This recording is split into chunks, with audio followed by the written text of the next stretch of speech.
Silakan duduk. Shalom. Saudara, mari kita buka di dalam 1 Samuel 3. Dan juga kita akan ambil beberapa ayat dari 1 Samuel 4. 1 Samuel 3 dan 1 Samuel 4. Saudara, kita akan ambil beberapa ayat. Tetapi nanti saudara di rumah boleh membacanya secara utuh. 1 Samuel 3 dan 1 Samuel 4. Saudara, hari-hari ini kita akan segera mengalami satu perubahan zaman dan masa. Saudara sadar atau tidak sadar, mau tidak mau, saudara, akan ada satu perubahan yang besar, saudara. Ada satu perubahan, saudara, zaman, satu perubahan masa, satu perubahan generasi, saudara. Dan masalahnya adalah apakah saudara dan saya mau terlibat di dalam perubahan ini atau saudara mau tertinggal, saudara. Saudara, ada satu generasi yang segera akan jatuh. Suka tidak suka generasi ini akan mulai melemah dan hancur pelan-pelan. Saudara, generasi ini akan mulai, saudara, Tuhan biarkan, saudara, bahkan Tuhan potong, saudara, dari segala pekerjaan dan rencana Allah, saudara. Nah, saudara, ini adalah generasi Eli. Dan saudara, mari kita lihat bagaimana generasi Eli. Ciri dari generasi Eli itu seperti apa, saudara? Dan saya berdoa supaya saudara mengambil keputusan di dalam hati untuk berkata, Tuhan, aku tidak mau terlibat di dalam generasi Eli. Kalaupun aku pernah ada di dalam generasi Eli, putuskan hari ini, saudara, untuk saudara pindah dan berkata, masukkan aku, Tuhan, di dalam generasi Samuel. Saudara, generasi Samuel adalah generasi, saudara, hakim-hakim yang terakhir. Saudara, generasi Samuel merupakan satu generasi, saudara, yang setelah itu datanglah pemerintahan, saudara. Dan kemudian Tuhan berkata, saya berani berkata bahwa ini akan muncul satu generasi lagi. Dan sesudah itu Tuhan Yesus akan datang. Hanya satu generasi lagi, saudara. Dan inilah generasi terakhir, saudara. Kita adalah generasi-generasi terakhir yang akan melihat kedatangan Tuhan muka dengan muka. Saya percaya kita adalah generasi terakhir yang akan mengalami bagaimana tubuh kita akan diubahkan. Dan kita akan terbang tinggi bersama Tuhan. Saudara, tetapi pilihan di tangan saudara. Keluarga saudara, segala sesuatu sedang ada di tangan kita. Apakah kita akan menjadi orang yang mengalami pengangkatan itu? Ataukah kita menjadi orang yang akan tertinggal, mengalami antikris, mengalami kehancuran, mengalami kebinasaan? Saudara, sekali lagi pilihan di tangan kita. Nah, saudara, sekarang mari kita buka dalam 1 Samuel 3 ayat 1. Kita akan belajar dulu bagaimana generasi Eli, saudara. Saudara, kita lihat, saya bacakan 1 Samuel 3 ayat 1. Samuel yang muda itu menjadi pelayan Tuhan di bawah pengawasan Eli.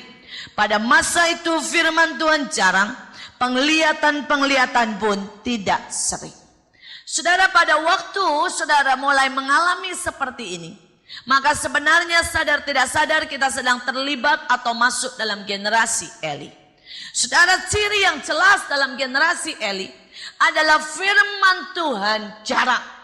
Saudara, artinya walaupun saudara dengar firman Tuhan, tidak ada yang kena di hati. Itu kayak lewat begitu aja. Ada beberapa orang berkata sama saya, aneh ya Bu, kalau nyanyi sih lumayanlah semangat di gereja. Tapi begitu dengar firman Tuhan ngantuk. Saudara, ini generasi Eli, saudara. Saudara, beberapa orang berkata sama saya, kenapa ya saya itu males banget baca Alkitab. Kalau baca Alkitab di rumah ya Bu, baru mulai buka, siut, Alkitab jadi obat tidur. Pokoknya kalau nggak bisa tidur, baca Alkitab, tidur langsung, ngantuk langsung. Tapi kalau nonton film, mata melotot. Saudara, saudara, ini ciri generasi Eli. Tidak ada rema di dalam hidupnya yang turun hari lepas hari. Tidak ada firman yang bisa menembusi. Beberapa orang berkata, aku nggak ngerti tuh. Kalau khotbah-khotbah yang dalam-dalam, yang susah-susah, yang rohani-rohani, gue kagak ngerti. Saudara, ini generasi Eli. Ada selubung di mana mereka sudah tidak bisa dengar apa yang Tuhan mau dalam hidupnya. Saudara, tidak ada rema, tidak ada firman yang kuat merubah hidupnya. Tidak ada kesukaan akan firman Tuhan. Tidak ada kerinduan, lapar dan haus akan firman Tuhan. Tapi hidupnya berjalan begitu biasa. Kekristenannya begitu kering, saudara. Jangan dipikir bahwa mereka tidak melayani Tuhan. Jangan dipikir bahwa mereka tidak ada di dalam, saudara ya, pekerjaan Tuhan. Tetapi cirinya, saudara, cirinya adalah generasi ini, saudara. Firman Tuhan jarang. Saudara, yang kedua dikatakan penglihatan juga jarang. Penglihatan tidak sering. Saudara, penglihatan ini bicara visi. Kalau saudara itu tidak punya visi dalam hidupmu, saudara tidak tahu panggilanmu, saudara, maka sebenarnya saudara sedang masuk dalam generasi, saudara ya, yang namanya generasi Eli. Saudara, tidak ada yang di depan yang dilihat, saudara. Tidak ada satu panggilan yang membuat hati saudara membara dan mengejar. Tetapi saudara menjadi orang yang duduk tenang, sekali kebaktian, dan kemudian saudara ya, hari-hari mulai Senin sampai Sabtu biasa-biasa. Saudara, dan tidak ada kata terlambat, saudara. Buat setiap dari kita mempunyai penglihatan, mempunyai visi, dan mempunyai panggilan. Saudara, 2 tahun yang lalu, saudara ya, atau tahun yang lalu, ibu saya berkata kepada saya, di usia 69 tahun. Dia berkata, wow, mama dapat visi yang baru dari Tuhan. Saya bilang, visinya apa, Ma? Tuhan berkata dalam 1 tahun ini, dari umur 68 sampai umur 69, kamu harus kelilingi semua rumah jompo. Kamu harus cerita sama mereka bahwa Yesus itu Allah yang hidup. Supaya tidak ada satupun orang di rumah jompo itu yang akan merasakan ketakutan mendekati kematian. Supaya mereka siap menghadapi yang namanya ya kematian, melepaskan yang namanya kekecewaan, kekhawatiran dan segala sesuatu. Saudara, tidak ada kata terlambat. Di usia 68, saya bersyukur ibu saya adalah orang yang selalu, saudara, mendapat visi yang baru. Dia visioner, saudara. Dia bisa lihat ke depan, saudara. Saudara, dan jangan berharap bahwa kami anak-anaknya, saudara, itu mendukung visinya. Kenapa, saudara? Karena kami semua orang sibuk. Jadi kami semua tersenyum dan berkata, yaitu visimu lakukanlah. Kita semua punya visi masing-masing. Saudara, tapi ibu saya bukan orang, saudara, yang tergantung dari orang lain. Saya bersyukur. Kami di dalam keluarga kami tahu persis bahwa Allah punya panggilan buat kita masing-masing. Kita tidak perlu tunggu-tungguan. Kekristenan bukan rombongan. Kekristenan adalah individu bersama Tuhan, berjalan bersama Tuhan. Saudara, dan dia mulai jalan, saudara. Dia kumpulkan bingkisan-bingkisan, dia bikin bingkisan. Dia jalan, saudara ya, kali satu panti jompo, dari satu tempat panti werda, satu demi satu dia datangi. Saudara, dan di usia 69 di mana dia ulang tahun, dia berkata dengan bangga kepada kami anak-anaknya. Dia berkata, mama sudah selesaikan visi tahun ini. Dan mama akan tanya lagi sama Tuhan, visi tahun depan apa yang Tuhan mau lakukan. Saudara, ini orang punya visi. Tetapi ada banyak orang, saudara, dia tidak pernah punya visi. Hidupnya rutinitas dan rutinitas, saudara. Saudara, kami pelayanan Mahanaim, saudara.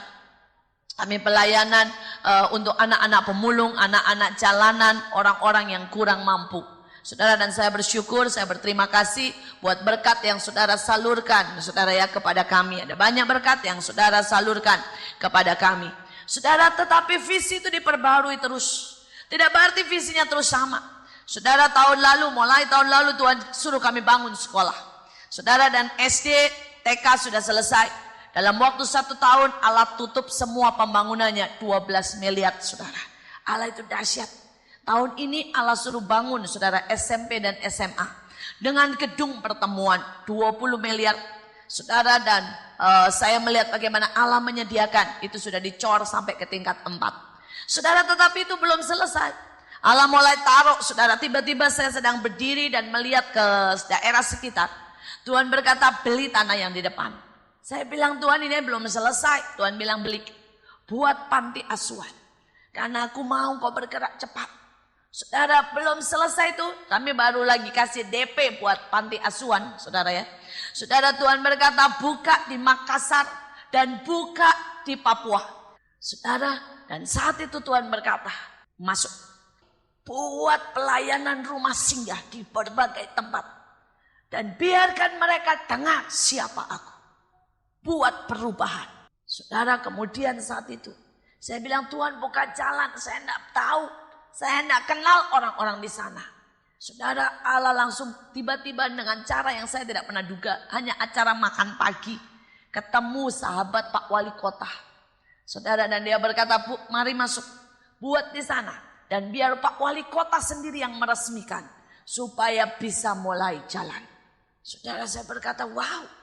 Tuhan itu sedang membuka pintu luar biasa. Kalau saudara menangkap visinya. Saudara, kemudian di Papua. Saya bilang, kenapa Papua? Tuhan berkata, itu pintu gerbang timur. Saudara, kalau saudara pernah membaca peta zaman, ya, atau membaca Alkitab saudara, maka dikatakan raja segala raja itu akan datang melalui pintu gerbang timur. Saudara, dan di peta kuno yang disebut pintu gerbang timur itu Papua, saudara. Itu Papua. Saudara, dan Tuhan berkata, sebelum Papua mengalami lawatan Tuhan, aku tidak bisa datang yang kedua kali. Itu adalah pintu gerbang timur yang harus dibuka supaya aku segera datang. Saudara, saya bilang oke, saya sendiri, saudara, saya kecil, saya pernah di Papua, saudara ya. Saudara, tetapi saya sudah tidak pernah lagi ke Papua sejak saya berumur 5 tahun. Jadi umur 3 tahun sampai umur 5 tahun saya tinggal di sana, saudara, bersama ayah saya. Tapi sejak itu saya tidak pernah ke sana lagi sampai sekarang. Dan saya berkata, Tuhan, saya tidak punya orang di sana. Saya tidak kenal siapa-siapa. Tolong buka jalan. Saudara, lewat NPC. Tiba-tiba saudara ada seseorang teman dari bupati. Ketemu saya, datang ke rumah saya dan berkata, Bu, kami butuh sekolah Kristen di sana. Kami butuh sekolah Kristen yang murah, yang mau untuk mendidik anak-anak ini. Dan Tuhan berkata, ya inilah waktunya. Saudara, saya sedang melihat pintu-pintu dibukakan. Tuhan sedang memberi visi demi visi. Saudara, Tuhan kemudian tidak stop sampai di situ. Tuhan berkata pada saya, buka balai pengobatan murah. Supaya banyak orang bisa datang. Ya, dengan harga yang sangat murah. Ya, dengan obat-obat yang murah dan bagus. Dan bangsa ini akan dipulihkan dari segala sudut. Karena dia Yehovah Rafa. Dia juga Yehovah Shalom. Saudara, saya lagi senyum bilang ini belum apa-apa. Saya baru berkata, Tuhan, siapa apotekernya? Siapa dokternya? Baru ngomong begitu saya pelayanan di Surabaya. Belum juga berdiri balai pengobatannya, belum saudara. Baru rencana. Saudara, seseorang anak muda baru lulus sekolah. Nangis datang ke saya. Bu, Tuhan bilang saya harus ke ibu. Saya harus pelayanan di ibu. Saya bilang, kamu lulusan apa? Saya baru lulus apoteker, Bu. Saudara, Allah kita luar biasa. Amin. Kalau saudara itu punya visi, tidak usah takut, Allah akan menyediakan segalanya. Saudara, Allah akan membuka pintu-pintu. Tapi kenapa banyak orang Kristen tidak pernah lihat pintu? Kenapa banyak orang Kristen hidupnya stuck? Dia tidak pernah mengalami keajaiban. Karena mereka tidak punya penglihatan. Mereka tidak punya visi. Mereka tidak tahu apa yang Tuhan rencanakan dalam hidupmu. Saudara, engkau tidak dipanggil hanya sekedar bekerja. Ada visi dalam hidupmu. Engkau tidak dipanggil hanya sekedar punya anak. Ada visi dalam hidupmu. Engkau tidak hanya dipanggil hanya sebagai ibu rumah tangga. Ada visi dalam hidupmu. Dan kalau engkau tidak pernah menemukan ini, saudara, maka engkau tidak pernah mendapat penglihatan. Jangan pernah berhenti hanya sebagai pemain musik. Jangan pernah berhenti hanya sebagai saudara ya. Tiakan setiap pribadi punya visi khusus yang Allah taruh dalam hidupmu. Kalau engkau mau keluar dari generasi yang namanya generasi Eli. Saudara, mari kita lihat selanjutnya ciri dari generasi Eli. Kita lihat sekarang 1 Samuel 4, saudara ya. 1 Samuel 4 ayat 2. Orang Filistin mengatur barisannya berhadapan dengan orang Israel. Saudara, suka tidak suka, saudara akan berhadapan dengan iblis. Ketika pertempuran menghebat, terpukullah kala orang Israel oleh orang Filistin yang menewaskan kira-kira 4.000 orang di dalam medan pertempuran itu. Ketika tentara itu kembali ke perkemahan, berkatalah para tua-tua Israel, Mengapa Tuhan membuat kita terpukul kalah oleh orang Filistin hari ini? Marilah kita mengambil dari Silo tabut perjanjian Tuhan, supaya ia datang ke tengah-tengah kita dan melepaskan kita dari tangan musuh kita. Sampai di situ dulu. Saudara, ini hari-hari saudara mau tidak mau, saudara akan berhadapan dengan iblis. Saudara seperti orang Filistin dengan orang Israel berhadapan. Saudara, iblis tahu bahwa waktunya sudah sangat singkat. Karena itu dia sedang melipat gandakan saudara ya kuasanya. Saudara, walaupun saya sudah cerita di mana-mana, saya ingatkan lagi saudara. Suatu pagi saudara, saya sedang berdoa dan tiba-tiba saya mendapat penglihatan. Tuhan berkata, ikut aku. Di dalam alam roh saya berdiri di atas sebuah gunung saudara yang tinggi. Saudara, dan di bawah itu lautan manusia. Saudara, dan kemudian Tuhan bilang, lihat. Saudara, yang paling luar saudara dari lautan manusia itu sudah bercampur dengan iblis.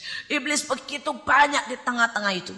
Saudara, dan kemudian saya melihat saudara yang satu iblis itu bawa seperti gada. Godam gada saudara.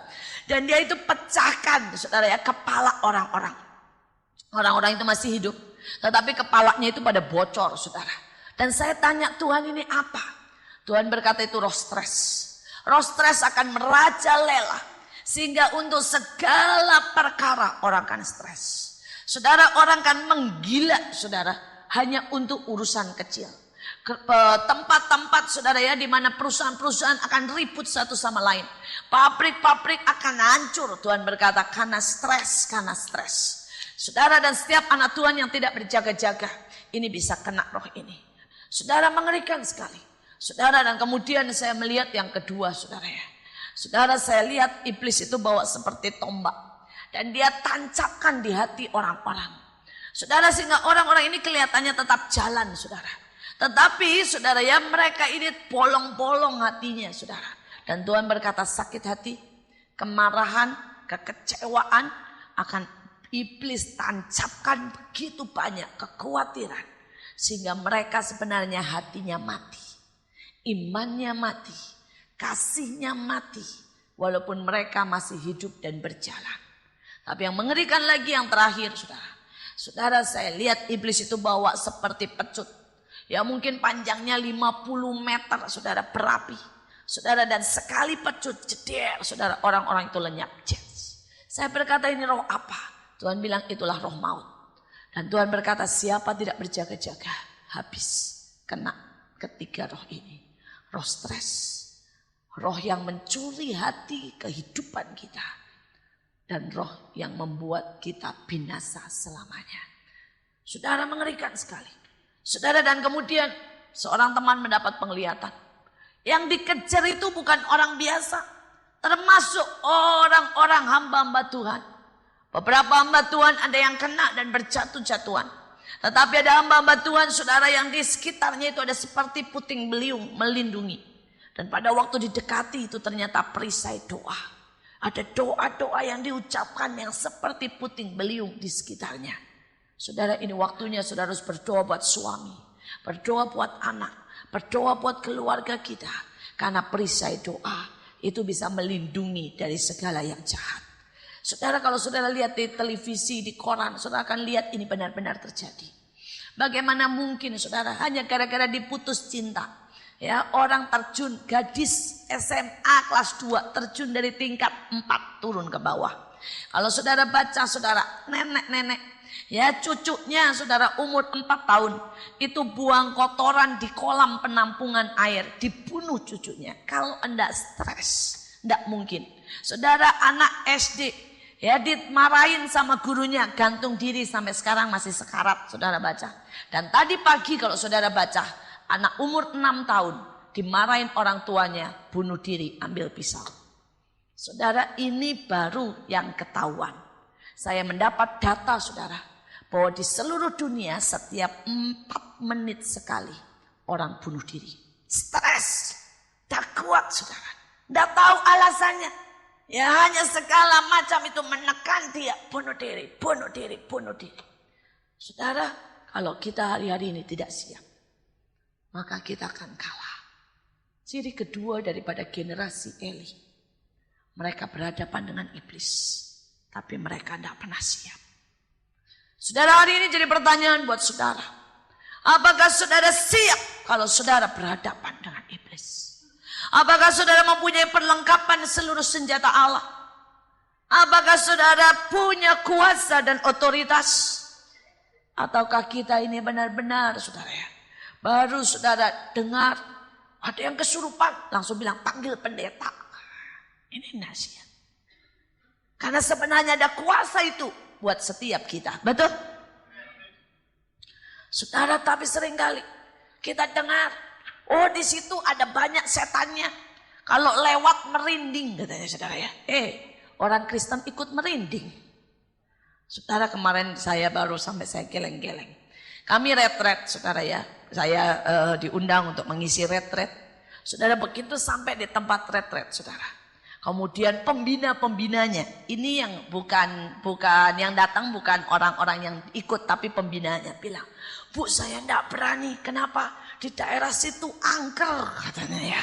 Kalau lewat itu bisa merinding. Ya, kemudian di daerah situ tempat retretnya memang angker katanya. Saudara, ada yang ketok-ketok di jendela kalau malam katanya.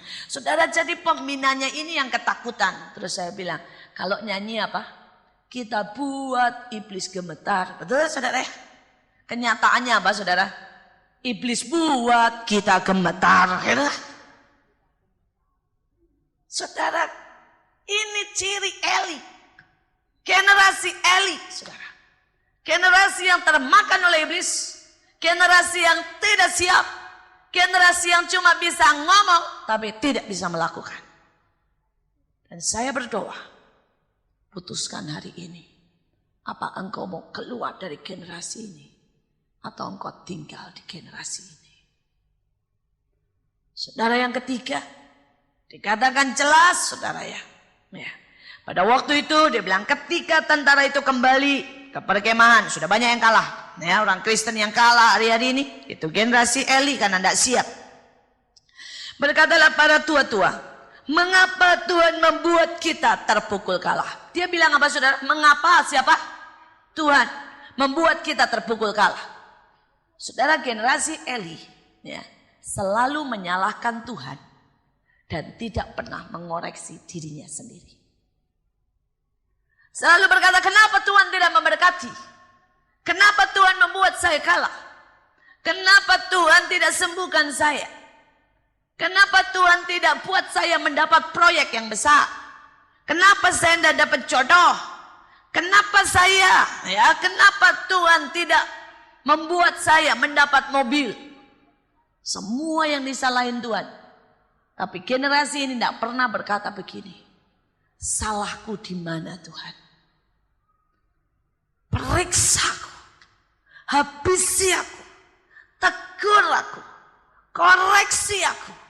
Supaya aku berkenan di hadapan Tuhan. Saudara, generasi Eli. Pada waktu ribut sama suami dia bilang, kenapa Tuhan jodohin saya sama yang seperti ini? Ya. Tapi generasi Samuel akan berkata, Tuhan, apa yang aku harus lakukan? Apa yang aku harus lakukan? Di mana salahku? Ubah hidupku. Saudara, ini generasi Eli mengerikan sekali. Mereka kelihatannya beribadah. Mereka melayani. Tapi mereka tidak pernah menyukakan Tuhan. Kalau saudara baca dikatakan Tuhan sakit hati dengan generasi ini. Tuhan marah dengan generasi ini. Dan bahkan akhirnya Tuhan berkata, tidak akan ada satupun dari keturunan Eli yang akan melayani Tuhan. Semua dibinasakan. Saya berdoa supaya kita mulai bertobat sungguh-sungguh. Hari-hari ini selalu berkata, Tuhan, jangan lihat orang lain. Jangan salahkan Tuhan. Mulai selalu berkata, mulai dari aku Tuhan. Kemauan untuk dididik. Kemauan untuk dihancurkan. Kemauan untuk dibentuk ulang. Kemauan untuk dikoreksi. Itu yang Allah cari. Hati yang mau dibentuk seperti tanah liat. Saudara, dan yang lebih mengerikan lagi, generasi Eli. Sudah tahu nih, kalah saudara ya. Dia langsung berkata, ambil tuh tabut. Kita bawa supaya kita menang. Saudara, ini generasi Eli, saudara. Mempunyai satu sifat, memperalat Tuhan untuk kepentingan dia. Banyak orang Kristen tidak mikir, oh saya tidak mungkin memperalat Tuhan. Ya tidak mungkin saya masuk generasi ini. Ada orang Kristen berdoa begini, Tuhan, lihat saya menabur supaya mendapat 100 kali ganda. Apa tidak generasi Eli? Pikirannya cuma untung rugi, saudara. Bukan nabur karena cinta. Nabur karena pengen dapat 100 kali ganda. Bilang, berkati aku Tuhan. Berkati aku Tuhan. Ya, aku jadikan aku donatur. Nanti Tuhan tak kasih 20%. 80%-nya buat aku. Bilang aja pengen kaya. Nggak usah pakai doa yang rohani-rohani. Saudara, semua diperalat begitu rupa. Saya ketemu dengan orang-orang yang doanya habis-habisan berkata, Tuhan jadikan suamiku bos, pemimpin, ya, supaya nama Tuhan dimuliakan. Nah, cuma supaya dia bisa bangga aja suaminya jadi bos. Sedang memperalat Tuhan begitu rupa, saudara. Saya berdoa supaya saudara berubah cara berpikirmu. Berubah. Ada ibu-ibu yang berdoa pengen anaknya pintar, juara. Tujuannya apa? Supaya bisa bilang, anak siapa dulu. Cuma itu. Semuanya untuk kita, dan untuk kita. Kita pakai segala macam cara. Kita paksa Tuhan untuk melakukan apa yang kita mau. Dan bukan yang Tuhan mau. Hari ini saya mau tanya. Apakah saudara tahu yang Tuhan mau dalam hidup? Ataukah saudara sedang memperalat Tuhan untuk melakukan yang kita mau? Renungkan dan renungkan. Renungkan. Saudara, dan kita lihat, kita tahu bahwa itu tidak mempan. Ya. Saudara, bahwa bait Allah ditaruh pun di situ. Akhirnya bait Allah bahkan dirampas orang Filistin. Ciri yang terakhir yang saya mau tunjukkan. Ya. Ayat yang kelima. Segera sesudah tabut perjanjian Tuhan sampai ke perkemahan, bersoraklah seluruh orang Israel dengan nyaring sehingga bumi bergetar. Saudara, orang-orang generasi Eli adalah generasi yang bisa berteriak keras. Tetapi justru tidak bisa untuk diam. Saudara, itu bumi gemetar. Orang Filistin gemetar. Tapi tetap kalah. Betul kan? Saudara baca gemetar sih gemetar. Kalah. Tapi tetap ada. Saudara, orang-orang Kristen saat ini kita terlalu banyak bicara. Orang kalau dengar kita bicara, wih, ya kita ngomong, selamatkan Indonesia. Yang lain gemetar, saudara ya. Wih, orang Kristen bilang mau selamatkan Indonesia. Padahal tidak ada yang gerak, saudara, doa aja kagak. Ya. Kita teriak lagi, Tuhan, aku cinta Engkau lebih dari segalanya. Tuhan gemetar, wow, kata Tuhan ya. Baca Alkitab aja ya males. Bangun pagi ngantuk tidur lagi. Saudara, kalau mau doa persembahan Tuhan, kami mau bawa yang terbaik buat Tuhan. Tuhan senyum, gemetar hatinya. Amin nak, katanya. Begitu buka dompet, pilih yang paling kecil duitnya. 10 ribuan aja deh, yang 100 ribu saya. Saudara, wah perkataan kita buat Tuhan gemetar deh, buat bumi gemetar. Kita berkata, saudara ya, aku mau militan buat Tuhan, habis-habisan buat Tuhan. Padahal saudara baru hujan aja kagak jadi datang kebaktian. Saudara, ini generasi Eli. Bluffingnya itu loh saudara, kuatik banget saudara ya. Kita pakai pengeras suara. Tetapi tidak ada yang murni di dalamnya. Yang keluar dari mulut. Tidak pernah sama dengan yang di hati. Janji-janji kosong. Bulan madu cuma mimpi, kata Tuhan. Tidak ada. Tidak ada. Tapi sekarang saya berdoa supaya saudara dan saya bertekad untuk meninggalkan generasi ini. Saudara, hati saya benar-benar sedih. Dan hati saya benar-benar takut. Pada waktu pagi itu, di mana Tuhan membawa saya ke atas gunung. Tuhan berkata, nak, bawa mereka pulang. Bawa mereka naik. Karena kalau tidak, jutaan yang akan terhilang. Pada waktu itu Tuhan berkata dengan muka yang sangat sedih. Dia tidak main-main.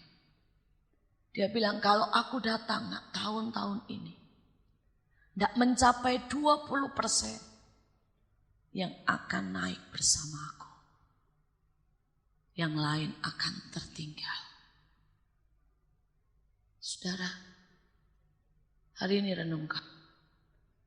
Kalau benar Tuhan datang, apakah kita termasuk 20% yang akan terangkat bersama Tuhan? Ataukah kita juga akan tertinggal?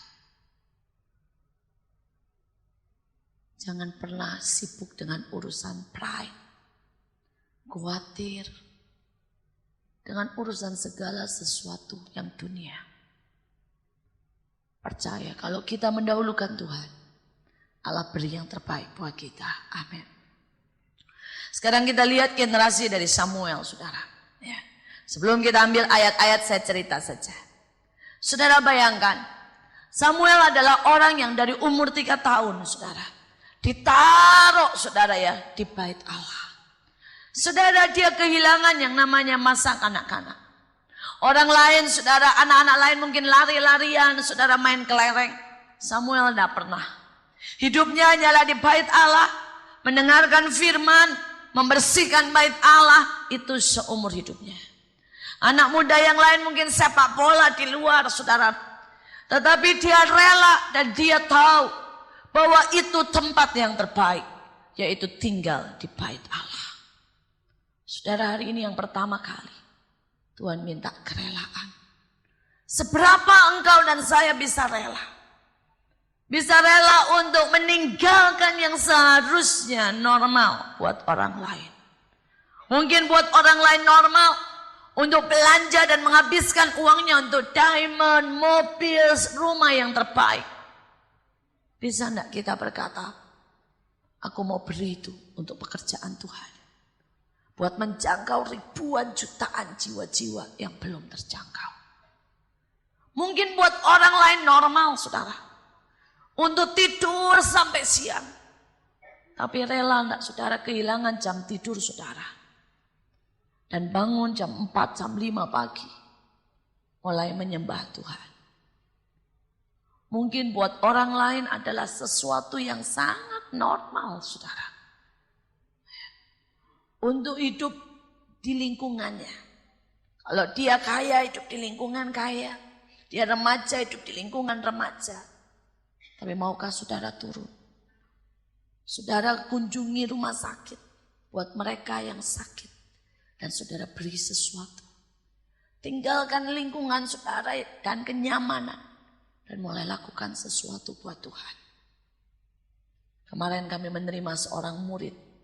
Oh saudara, murid ini menggetarkan hati saya.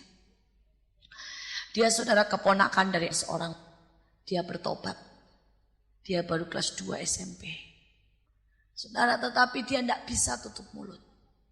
Dia berkata, apapun resikonya, saya akan cerita siapa itu Tuhan. Saudara, dan dia mulai cerita, dia kehilangan yang pertama teman-temannya. Setelah kehilangan teman-temannya, saudara, dia mulai dilaporin sama gurunya. Dan dia kehilangan nilai-nilai baiknya. Saudara, ini anak nilainya dulunya 9, 10. Tapi dia tetap di situ. Dia rela kehilangan. Anak perempuan, saudara. Saudara, terakhir dia dipanggil sama kepala sekolah karena dia akan dilemparin batu sama teman-temannya. Karena dia bicara lagi, saudara, tentang Tuhan Yesus. Dan kepala sekolahnya mengeluarkan dia dan berkata, kamu tidak bisa lagi sekolah di sini. Saudara, dan dia keluar dan dia masuk ke sekolah kami, saudara. Saudara, dia berkata, saya tidak apa-apa kok, Bu. Saya kehilangan semuanya, saya tidak apa-apa. Ini bukan orang miskin, saudara. Dia orang kaya. Tapi dia rela. Sekarang dia tinggal di daerah kami, saudara. Ya, dengan keadaan yang sangat minim. Dia tinggalkan orang tuanya. Dia ambil keputusan untuk mengikut Tuhan. Saudara, anak baru umur 15 tahun. Ini generasi Samuel. Generasi yang rela. Bukan karena dia tidak bisa. Dia bisa pura-pura tetap, saudara. Dia bisa tutup mulut. Dia bisa menikmati yang terbaik di antara teman-temannya. Tapi dia berani. Dia berani. Orang Kristen begitu bangga. Kalau berikan duitnya. Wih, nyumbang 200 juta. Saudara. Kelihatannya dia udah paling berjasa lah di seluruh dunia, saudara. Tapi saya ketemu dengan orang-orang yang berani memberikan seluruh hidupnya, saudara. Seluruh hidupnya. Dan ini adalah generasi Samuel. Sekarang kita lihat lebih lanjut generasi Samuel. Saudara, kita lihat ayat yang ke-1 dari 1 Samuel 3 ayat 1 balik. Samuel yang muda itu menjadi pelayan Tuhan di bawah pengawasan Eli. Saudara, generasi Samuel yang pertama adalah generasi yang mau diawasi, dimuridkan, dan dididik. Saudara, ini tidak gampang, saudara. Apalagi saudara yang merasa sudah dewasa, sudah besar. Saudara yang merasa sudah tahu semuanya. Bahkan pendeta-pendeta yang merasa ya, saya sudah pendeta, sudah tidak ada yang perlu dah diberesin. Maka tanpa sadar kita kehilangan sifat untuk bisa diajar atau teachable. Kita juga kehilangan sifat, saudara, untuk bisa dirubah, kefleksibelan kita hilang. Kita jadi kaku. Saudara, ada banyak pendeta sudah jadi kaku. Ya, menurut metodenya, menurut caranya, menurut kemauannya. Dan dia tidak bisa fleksibel lagi, dibentuk seperti yang Tuhan mau. Saudara, setiap dari kita, kalau kita mau jadi generasi Samuel, kita harus belajar untuk meninggalkan kekakuan kita. Saudara, saya cuma soal kecil, tapi saya melihat, saya lihat bagaimana ayah saya. Saudara, ayah saya itu orang yang sebenarnya tidak pernah lah pakai selendang, pakai begitu-begitu tuh tidak pernah, saudara, ayah saya. Saudara, tetapi pada waktu kami mengadakan KKR, saudara ya, dan apa yang Tuhan mau mengadakan pesta buat raja tanggal 25 Maret. Saudara, kami waktu itu semua hamba Tuhan belajar banyak. Saudara, rupanya Tuhan itu sangat detail. Tuhan itu mau yang terbaik. Dan salah satu ciri dari generasi Samuel, dia tidak pernah memberikan yang biasa-biasa, tapi dia selalu memberikan yang terbaik buat Tuhan seluruhnya. Saudara, pada waktu itu kami kumpul dan berdoa. Kami bilang, Tuhan, kamu bilang, Tuhan, kau berkata kau mau datang sebagai raja. Kami tidak mau pakai kebiasaan kami. Saudara, kami semua pendeta. Ya udah biasalah, pujian, habis pujian penyembahan, habis penyembahan begini. Kan semua sudah biasa, saudara. Tapi kalau kita mau belajar, kita tahu Tuhan itu punya selera. Tuhan itu mau beda. Saudara, saat itu kami kumpul, saudara ya. Dan tiba-tiba Tuhan berkata, seperti ini. Tuhan mulai berkata bahwa seluruh gedung harus bau minyak narwastu. Kami sampai pusing nyarinya, saudara ya. Tapi kalau Allah mau, Allah menyediakan. Saudara, itu dapat dari India dan dapat dari Israel. Minyak narwastu. Wah, kami mesti pakai, saudara, ukupan-ukupan besar-besar, saudara. Sehingga seluruh gedung bau narwastu. Saudara, belum cukup itu.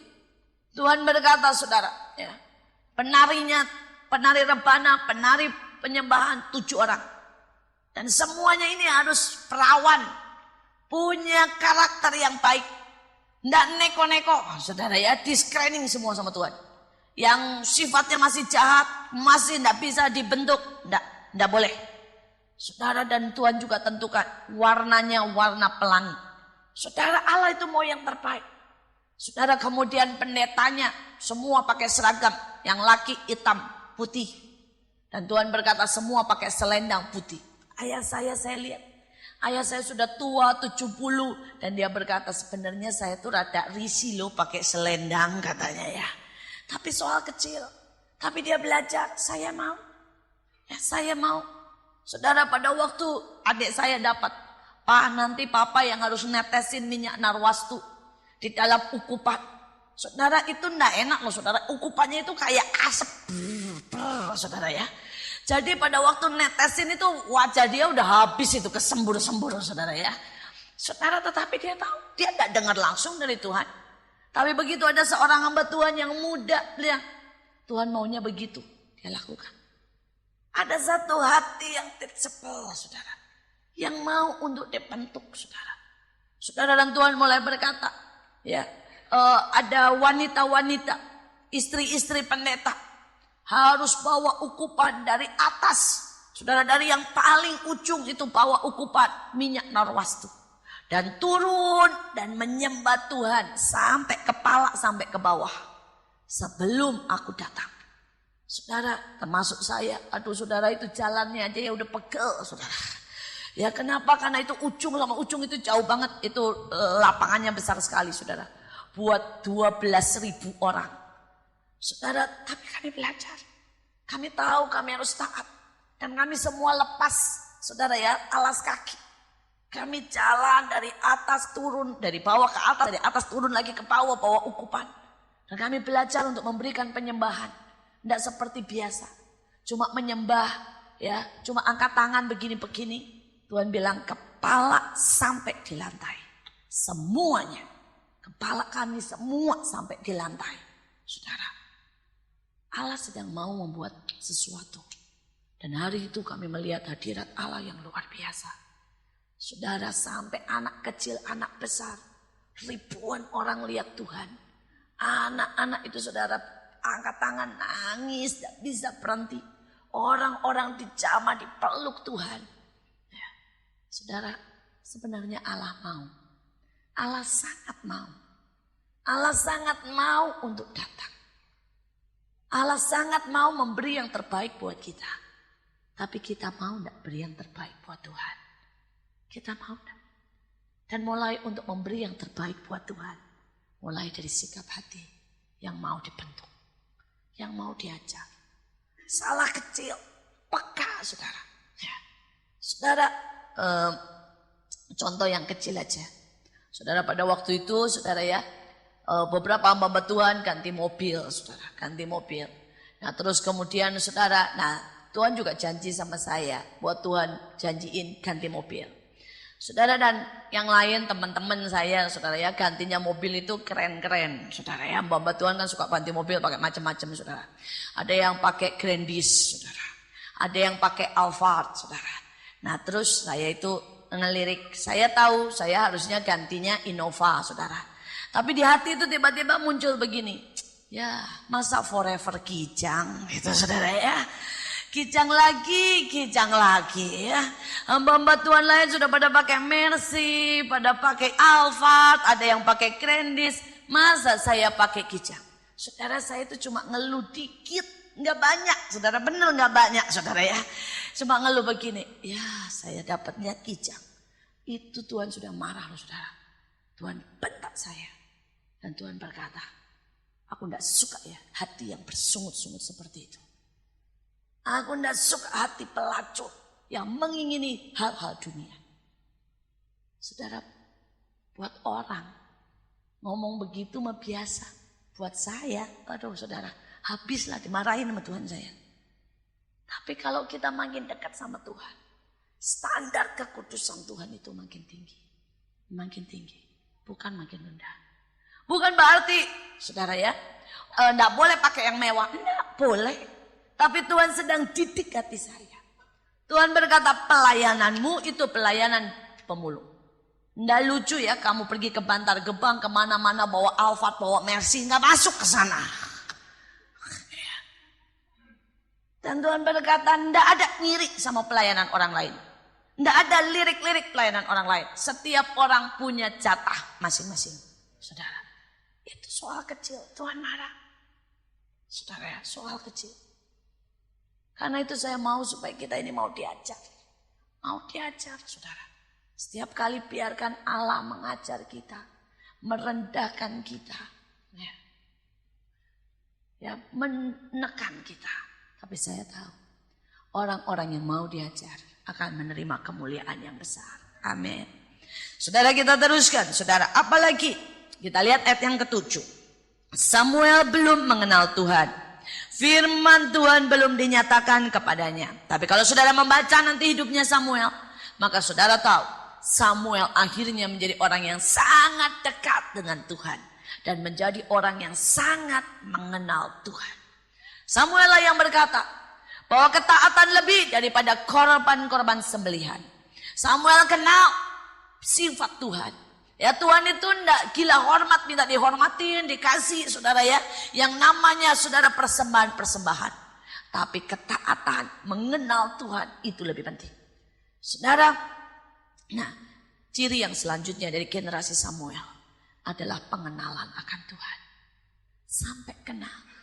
Sampai saudara itu dengar suaranya. Sampai saudara merasakan sungguh sifat yang seperti apa yang Tuhan mau.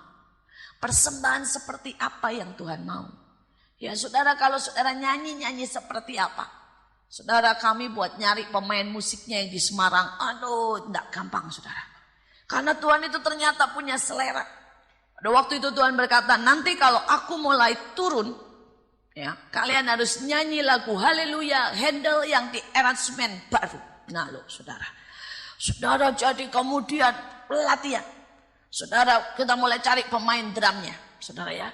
Ada yang pemain drumnya itu bagus spiritnya, cinta Tuhan. Tapi skillnya kagak nyampe. Saudara ya. Dan Tuhan bilang yang nggak bisa. Kata Tuhan ya. Skillnya nggak bisa, terlalu monoton, nggak nyampe. Ada yang skillnya bagus, spiritnya tidak bagus. Tidak bisa juga. Saudara, ada yang skillnya bagus, spiritnya bagus, staminanya. Saudara ya. Saudara, karena semua pemain musik itu mesti main 6 jam. Saudara. Mulai dari jam 4 pagi sampai jam 10. Nah saudara bayangkan kalau staminanya saudara ya. Tidak ada saudara ya. Nanti bagian terakhir mainnya udah bisa begini tau. Ya kan? Saudara, itu soal kecil. Itu soal kecil. Tapi itu sampai Tuhan bilang, yang ini enggak, yang ini ya, yang ini enggak. Saudara. Nah, kenapa saudara? Karena kita kenal Tuhan. Kita kenal Tuhan, kita tahu seleranya. Kita tahu dengar apa yang Tuhan mau. Nah saudara, hari-hari ini, seberapa engkau kenal Tuhan?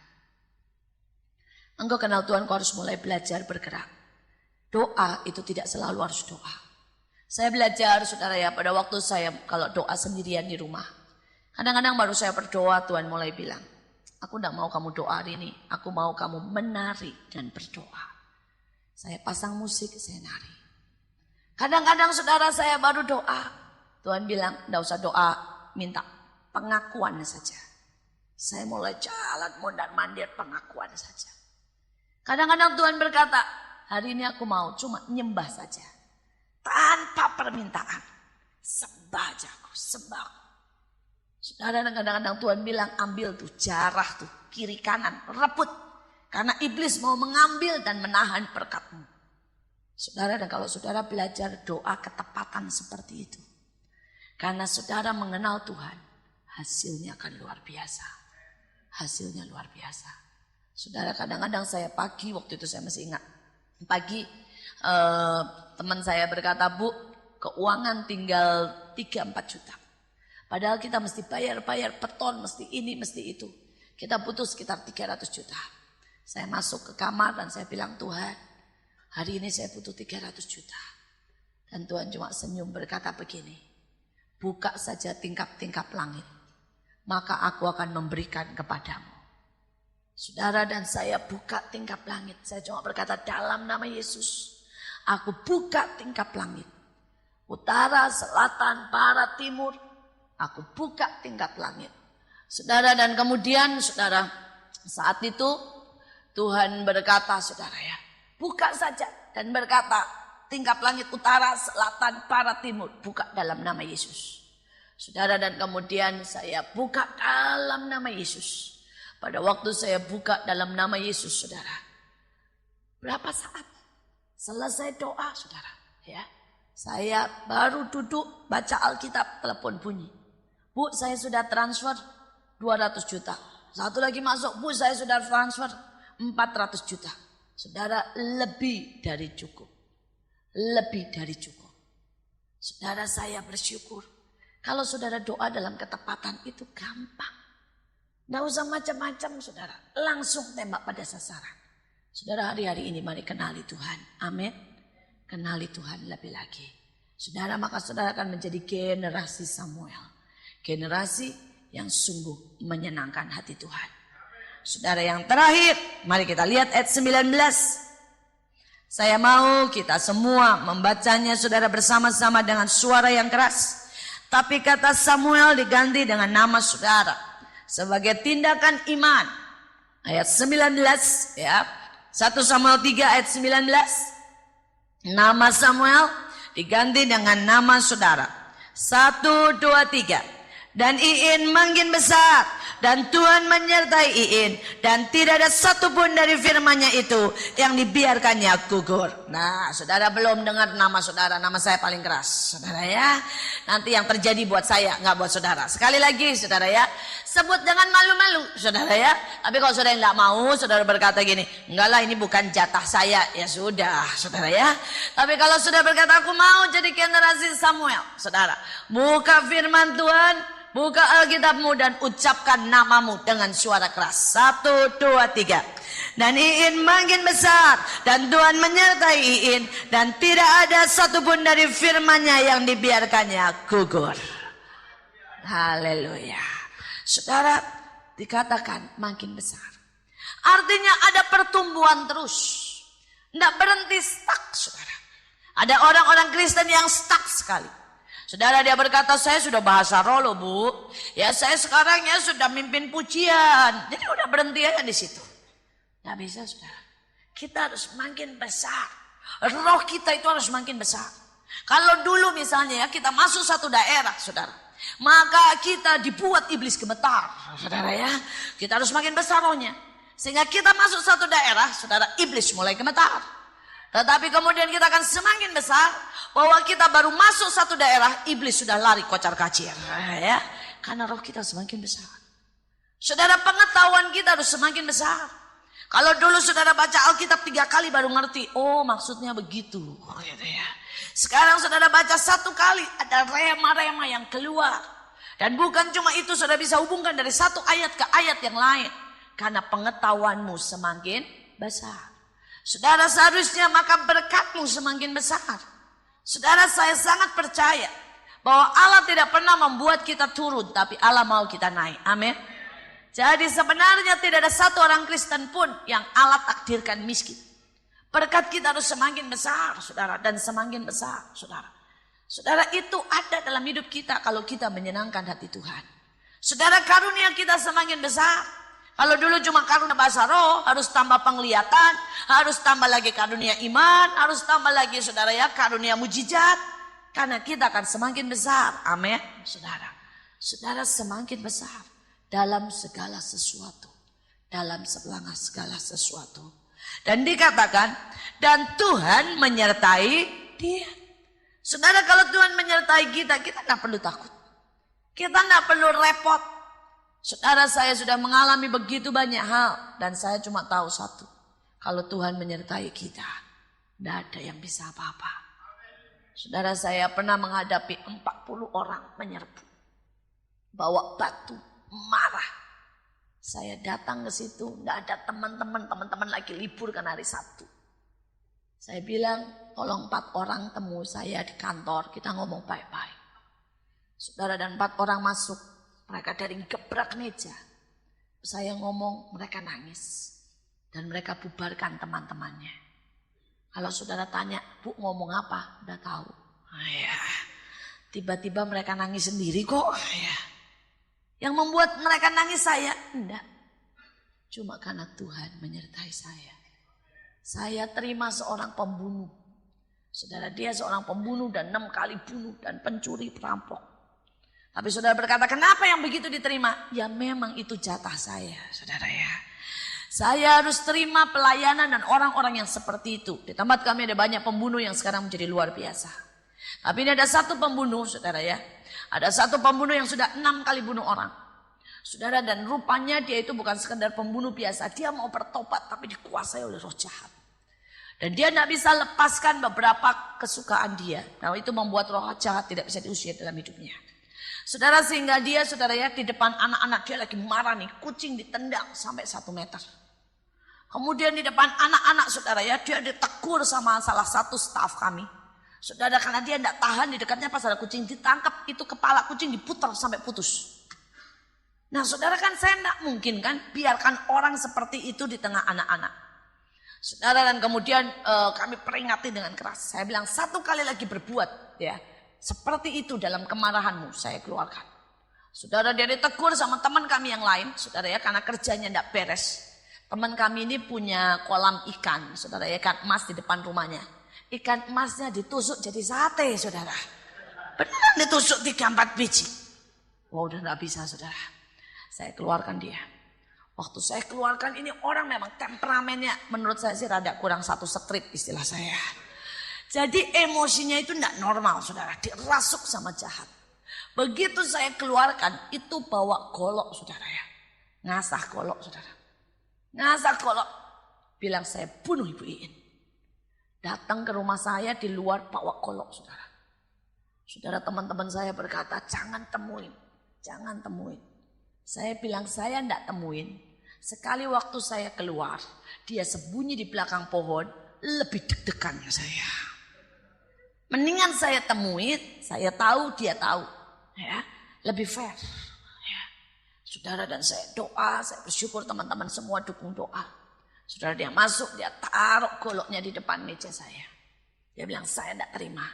Saya bilang, duduk dulu Pak, kita ngomong. Saya peluk dia, saya mulai bicara. Nangis. Kalau saudara tanya, ibu ngomong apa? Enggak tahu, pokoknya nangis aja dia, saudara. Dia minta maaf, minta maaf. Dan dia berkata, Bu, ini golok buat ibu aja, enggak mau Pak, bawa pulang aja. Ya, goloknya sudah berbekas nyawa orang, enggak mau saya. Saudara, dan kami keluarkan, saudara.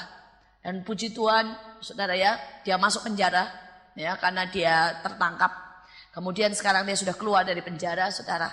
Dan sudah bertobat sungguh-sungguh, sudah dibaptis sekarang. Teman saya bilang, kemarin baru saya dapat laporan. Dia bilang begini, salah satu teman, Cici katanya. Kenapa? Itu namanya Pak Anton. Pak Anton, kita terima lagi ya, katanya ya. Saya bilang, lo cari perkara. Enggak kok, kali ini sudah sungguh-sungguh. Kita harus memberi kesempatan. Ya sudah, jadi sudah ada lagi sekarang di yayasan saya. Saudara ya. Tetapi kalau saudara tanya, kenapa? Apa itu sebuah kebodohan? Enggak. Kalau Tuhan terima anak bungsu, maka kita harus terima. Saudara, selama orang itu bukan berarti kita tidak mendisiplin. Kita mendisiplin. Tapi kalau orang itu bertobat, saya terima lagi. Seperti apapun saudara kejahatannya.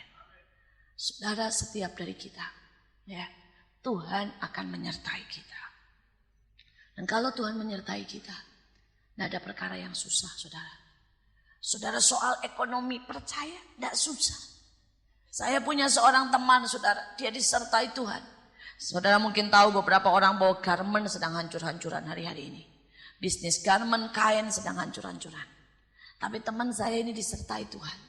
Saudara, setiap kali dia mau bikin, dia bikin garment buat anak-anak ya, kaos-kaos anak-anak. Dia setiap kali berdoa, Tuhan, apa? Tuhan kasih penglihatan. Dikasih penglihatan, saudara. Bentuk seperti apa yang harus dia buat. Dan dia buat selalu booming di pasaran. Laku keras, saudara. Saudara, itu selesai 1 bulan ya keluar. Saudara, tuh sampai 3 bulan dia tanya lagi, Tuhan kayak apa? Tuhan bilang tank top. Anak kecil-kecil dia lihat pakai tank top, buat tank top. Bes, laku lagi. Saudara, nanti dia lihat lagi model apa? Tuhan bilang model senyorita, pakai miring-miring, pakai kain-kain begitu, saudara ya. Dan Tuhan menyertai sampai dia berkata, Orang lain bu hancur. Saya naik terus, naik terus.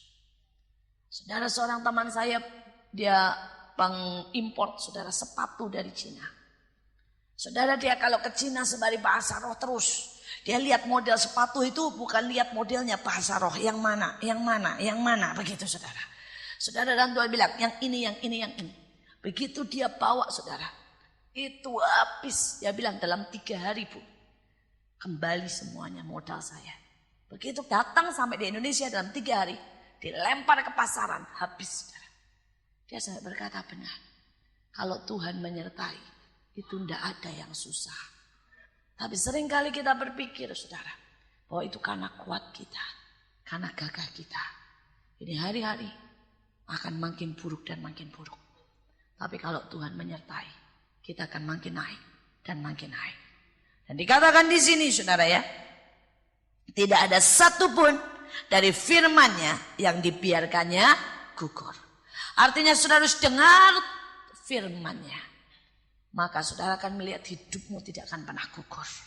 Tapi kalau engkau tidak ada di dalam firman-Nya, hidupmu akan gugur. Seperti bunga yang rontok satu persatu.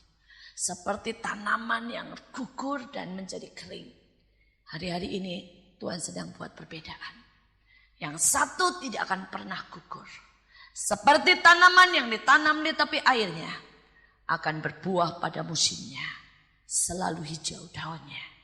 Tapi sebagian akan menjadi tanaman yang gugur, rontok dan habis. Bahkan Alkitab berkata seperti bulus di padang gurun. Pilihan di tangan saudara. Mari kita berdoa.